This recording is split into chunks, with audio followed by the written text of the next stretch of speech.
to my channel. My name is Laura and I make fitness and food content, and I feel like I need to reintroduce myself a little bit because I have not been active on here. I've had a lot going on. I have moved to Bali. I have recently been diagnosed with early stage underactive thyroid and insulin resistance, and I actually took a 5-year lease out on a house and renovated it. So that is why I've been a little bit ghost mode. But today I am back, and I also got cats. So here is one of them. This is Boffin. Hi, Boffin. I also got some cats, so life has been crazy hectic.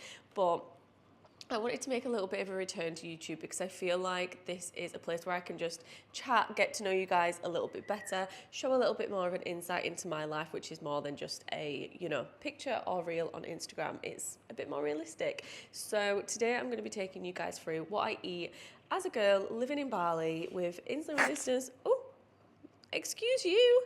What I eat in a day as a girl with insulin resistance, living in Bali, working out of a office. I work from 10 till 6 most days in the office, and yeah, I'm just going to take you guys along with me. I'm also training legs today, so I'm going to walk you through my glutes and hamstring session, and it's going to be fun. So let's start with breakfast. First and foremost, I'm trying to make energy balls at the moment, so I'm going to share with you the process. Last time it didn't turn out very well, but hopefully this time it's a little bit different. Now, I'm not going to lie, I am kind of making this up a little bit, which is probably why it didn't go well the last time, but I am nothing if I don't believe that life will be solved with trial and error. This is a little bit worse than what happened last time. There's definitely a key component missing here, but I'm not too sure what it is. If you know, please let me know in the comments. Maybe this seems like something could be happening. So my kind of idea is I want to be able to make these in a morning, just grab and go, that kind of thing. This seems to be working. Something seems to be happening here. God, who knew that energy balls would be so difficult to make? I'm sure that there is a simple way of doing this and I just don't know what it is. The answer was more water. Yay! Oh my gosh, she's perfect. She is perfect. Right, now what do I do? I've decided that given the issue with consistency, I'm just going to pop her in the freezer for a little bit. I think that they're meant to be in the fridge overnight. I'm not too sure. So I'm going to pop her in the freezer for a bit and then I'm going to eat her. I really should have planned this yesterday, but I was busy, so I didn't. This is rookie mistake number 1. As you can see, life doesn't always go to plan, and that's absolutely fine. So whilst I'm just waiting for my energy ball disaster to freeze, I'm going to walk you guys through what I'm supplementing for my insulin resistance. At the start of this video, I mentioned, obviously, in December, I was diagnosed with early stage Hashimotos and also insulin resistance. So there's a few ways that I could have gone about it. I was either told, go on a low dose of, I can never say it, it's called levorexarin or something like that. Or I can essentially try and reverse the symptoms myself and hopefully get my immune system into a better place where the damage kind of starts to undo itself, which is the option that I went for. I just preferred more of a functional route. I don't really want to take medicine. If I don't need to, I'd rather try and fix it myself than feel like I'm on medicine for life. So I am taking berberine, which helps with the uptake of glucose, a vitamin B complex, zinc, and selenium. And then I take collagen every single day anyway, just because, beauty face. So these are what I'll usually take in the morning, and then I also take them again in an evening. It is a bit tough, don't get me wrong, I'm not perfect. I forget often, but I do try my best to obviously stick to things because your body is important, and when you're told to take supplements by a endocrinologist, you definitely should take them. I'm actually coming up to my 6-month review point soon, so I'm hopeful to see if obviously the changes that I've made have made a benefit. Hopefully they have, because I've tried really hard, and I definitely can see the side effects reversing. I'm not really as inflamed anymore unless I have a weekend where I'm not eating foods that I usually do. I'm usually pretty good. Just so if anyone doesn't know, Hashimoto's is essentially an underactive thyroid. So my metabolism was slower, I was having a lot of inflammation.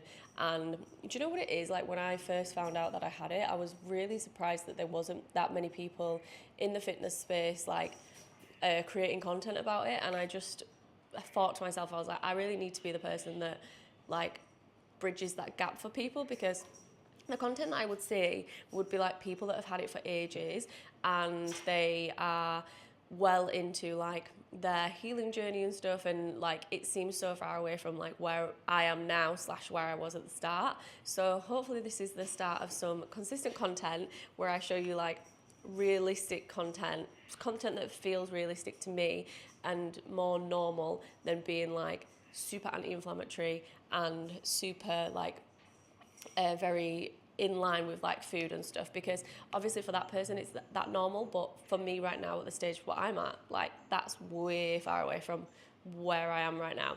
And hopefully, I don't know, if you're watching this, like you probably feel the same, like maybe like a little bit of a beginner in the start of something, and it's always overwhelming when you see everyone getting everything right. So here I am making mistakes, not being able to make my energy balls properly, and showing you that life is normal. Okay. Taste test pending.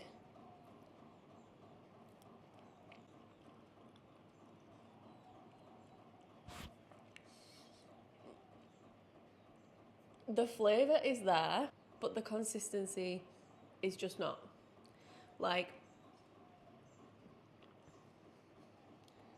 I don't know. I'm still gonna eat it, but it kind of just feels like oats in a bottle. I'm not really sure. I think what I'm gonna do is the next time that I make these, I'm gonna put them in the fridge overnight. I think they'll be way better. But to find out that, you'll have to subscribe and come back for the next video.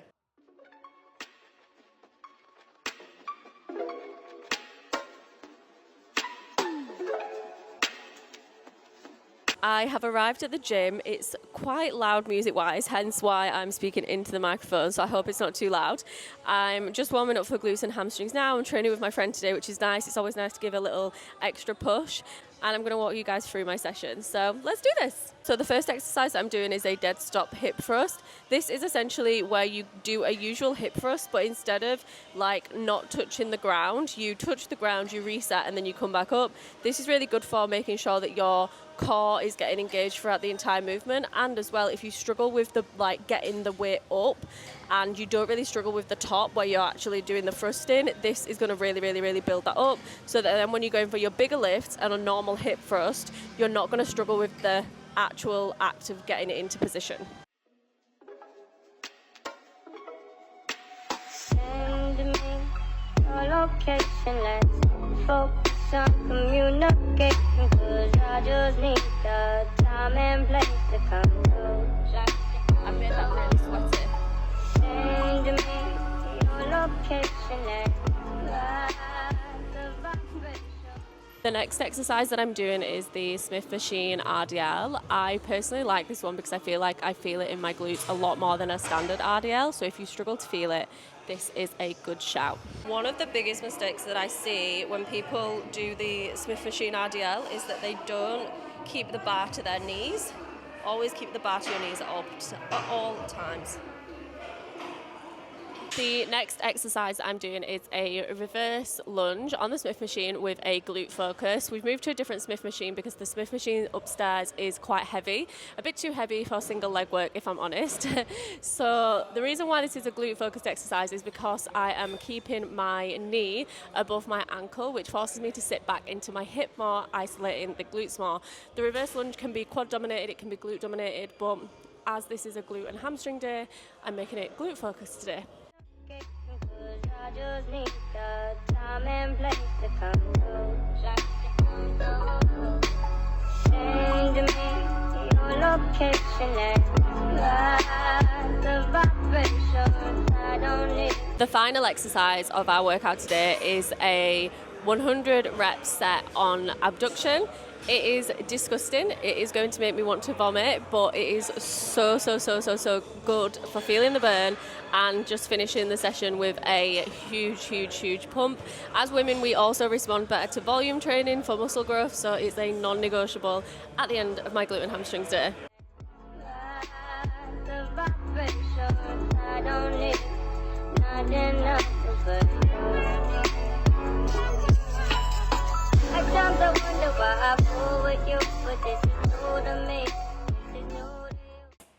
I've just finished in the gym and we've come for breakfast. We've come to Motion Cafe, which is just next to the gym. I am going to build my own plate. Kurtu is going for a salmon. Kurtu's my friend, by the way, who I was training with at the gym, but I didn't introduce you to her because she is camera shy. She's going for a salmon bagel and I am going to build my own plate. So I'll show you guys what it looks like when it arrives.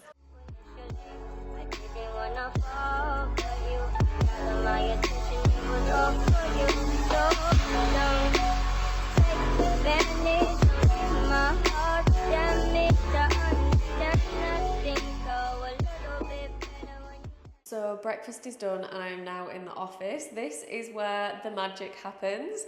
So if you're new here, I am an online fitness coach and I've been doing this now for the last 4 years. I love it, it's fantastic, and I get to work from anywhere in the world, which is amazing. However, I am very much a corporate girly and I love my office setting, so this is where I exist most days. Like 10 till 6 I'm usually here, and I just kind of get into the zone, make sure that everything is good, and yeah, it's fantastic. Like I'm loving it here. I've been in this office now for like a couple of weeks and I just feel like my creativity is through the roof. So what I will do now is I'll probably have like a little bit of a work block and then I'll go for a walk and I'll get some activity in, have some lunch, and yeah, I'm just going to be here for the rest of the day, which is not very exciting, but I'll show you guys what I eat and how the day unfolds. Today is a prime example of sometimes things don't go to plan. So as I mentioned at the start of this video, we are leasing a villa in Bali for 5 years, which we've renovated, and we have actually got like a leak in the bathroom. So the lady who redid our bathrooms basically rang me and she was like, I'm gonna come round now, are you in? Which is very, very, very typical Bali. So I literally had to leave the office. On the way home, I picked up these tiramisu oats. Like, I hope that focuses a little bit. Like I said this morning, I really, really, really want to start making overnight oats, but I essentially don't know how to make them. So I kind of need something to compare them to in order to know if I'm on the right track or not. So I got these from the shop yesterday in salted caramel and I loved it, but I'm one of those people where like I don't really want the same thing every single day in terms of flavour for breakfast when it comes to oats. Like, don't get me wrong, if it's avocado, eggs on toast, I can have that all the time, but I'm not cooking that first thing in the morning. But then with oats, I feel like they can get really repetitive. So yesterday I had the salted caramel, today I've got the tiramisu. I preferred the consistency yesterday of the salted caramel because this one is a bit like watery, but the taste is there. The good thing about this as well is it does have the macros on it. I definitely think that I can make my own version of this. I'm going to do that tonight for tomorrow morning. And then I'll give you guys a little bit of a sneak addition to the end of the video to see if I like it or not. So far it is 1 p.m. and I have had 1,066 calories. So my target at the moment is 2,010 a day for my recomp. So I'm halfway there. It means I've got another like 2 meals left and I've already hit 100 grams of protein more or less, so winning. I have been in a huge workflow. So Jacob actually just ordered lunch. I've got a burrito bowl with red rice because red rice is better on the glycemic index. Then I've got some pickled vegetables in there to help with gut health. I've got protein from my chicken. And then I've got some like fajita vegetables for the flavour bomb. And I've also got a hot sauce mayonnaise kind of vibe, which is going to make it all that much nicer. When obviously living in Bali, naturally we tend to eat out a little bit more. Or we just order in, which is very, very, very convenient. Now, I speak to a lot of people all the time who don't understand how to track when it comes to eating out, etc. And yes, Archie, that is the other cat that I was on about this morning. He is on the thing, which is, you're ruining my vibe, hun. But yeah, I'm going to put up like a little snapshot here of how I calculate my things. And then I'm also going to put a link in the bio to the Eating Out on Social Occasions seminar that I do for my clients, just in case you find that useful. Really, really, really, really handy. But yeah, here is lunch and I can't wait to tuck in. I'm not going to lie, today has not been the day that I expected. I've literally been glued to my laptop down here, walking on the walking pad and just getting as much work as I can get done for an excited program that we've got coming out. Basically, what I do as a coach. I help people get results on the highest possible calories, and we are launching a program about essentially making sure that people can optimize their metabolism, which is really, really exciting. Not something that we've ever done before. Usually we just offer one-to-one coaching, but I really wanted to branch out and just try something different, a little bit more budget friendly, and kind of gives people the tools to get started on that journey and see what we're about before obviously making the investment. It has meant obviously I have literally not had time to do anything. So Jacob's just made me this chicken burger. The one thing that we will know about Jacob is he is a very, very, very basic cook. So we've got no sides, no fruit, veg, anything like that.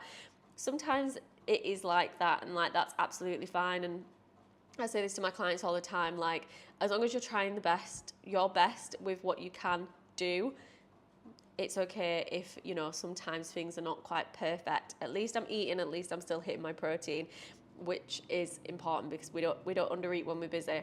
I'm literally just going to wrap up my work now, have this, then I've got a consultation call, and then after that I'm going to make my overnight oats for tomorrow. So all very, very, very, very exciting things. I would wrap up the video now, but I want to show you what I put in the overnight oats and what it looks like in the morning. So you've got a little bit more of me just yet. It is the following day and it's time to taste test the oats that I made. Yesterday I didn't end up filming any more of the day because I was just so busy, but we are going to taste test now.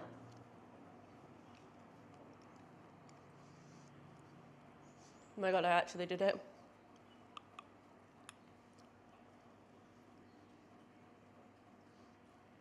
They taste really good. She's an overnight oats queen. Whoop, whoop. Oh, honestly, this is genius. I am so good. I am going to attach the recipe. The only thing is it doesn't really fill the pot. So I'm not too sure if I could put some more like almond milk or something in there to kind of like make it bigger.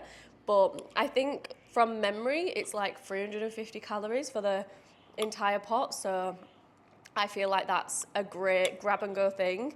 Like I said, I'll put the macros up. Anyway, I'm going to enjoy my breakfast. If you made it to the end of this video, then thank you for watching. Don't forget to like and subscribe, and I will see you in the next one. Mwah.